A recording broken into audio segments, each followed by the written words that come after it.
welcome to coverage from round 3 of the Extreme Festival. We're at Kyalami, the big circuit, and we're going to kick things off with the Goldwagen Northern Bolton Tools Superhatch. We talk about rivalries in Superhatch, but of course the two of you have started in Superhatch, have gone national, some of you have gone international, and now you're back again to play for some more. For sure. Well, both of our drivers, we're very privileged to be back, and we started here. And you know what? It's an awesome series to compete in, and I'm just honored to be back. Robs, you've already been back for a while, and it's certainly got a hell of a lot more exciting and a little bit more competitive than the last time you were here. Yeah, no, definitely. We've had to do a lot of homework and develop the car. Jeff's been helping me to test the car, and I think it's much better now. We seem to be on pace.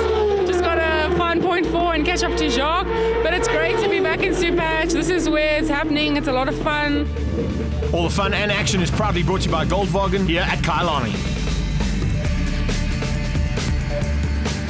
Race 1, and as always, starting grid is the reverse of the previous round at Pakisa, and it's Vanna Pieterse who's on pole position and heads down towards turn 1. We go on board with the steam sure combustion machine here of Robin Kruger. As they head down towards turn 1, looks like a little bit of issues in pit lane. Oh, it's getting real at the front end, and yes, Louis Scalz unfortunately didn't make it out, but he's got to get out there as quickly as possible. Tight racing as they head into 3 and 4, and joining me in the commentary booth, as always, Mel Spur. Look how awesome this field looks here at Kyalami. Always does. Nice to see a big mix of cars again, and Vanna Pieterse showing them all off the line without his LS like the super bosses. Whoa, but look at things at the front end changing up dramatically. Triple twos hit the front. Jacques Joubert, the Stiglet, is back into Superhatch, and he's certainly not holding anything back to try and get to the front as quickly as possible. Once again, action between Kruger. Here we go, on board with Hilton van Nieuwenhuizen and Garland just ahead.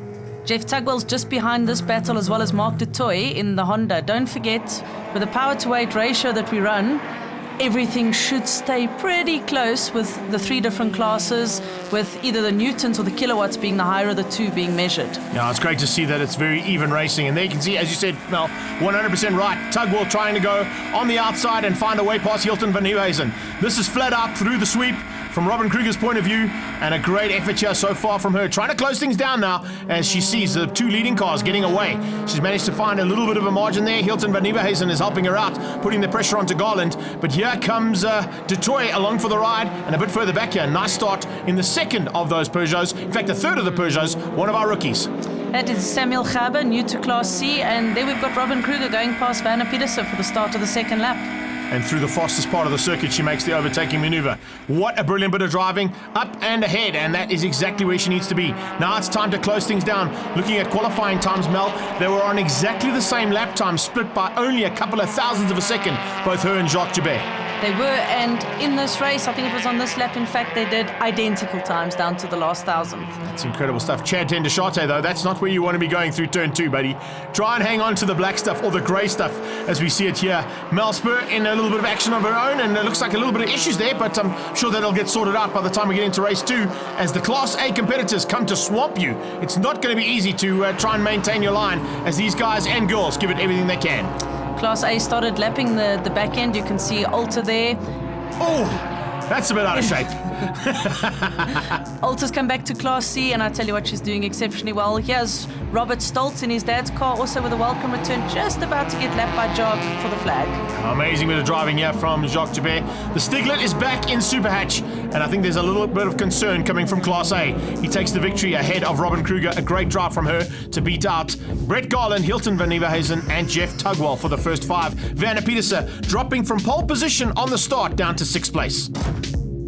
In 7th place, it was Chris Davison. First of the Class Bs was Louise Joubert in 8th, beating out Jono Koenig, and a magnificent drive there from Mona Himmen to win out Class C and 10th overall, ahead of Besterman and Fuller. Then it was all about Beloy, Etienne Spies, Tony Heim, Stewie Koenig, first time out in his Peugeot. A magnificent effort from him too, down in 16th place, beating out Chad Tendeshate and Neil Buerta. Straight into race 2 on the line and on board as we head down here with Hilton van Nieuwenhuizen. He's on the front row. He's going to be a difficult man to beat from that position. He usually goes really, really well. Let's see if he can keep it at the front as they head into turn 1. It looks like he's been able to do that. Has he got the whole shot? Watch for the outside shot. No, he's not.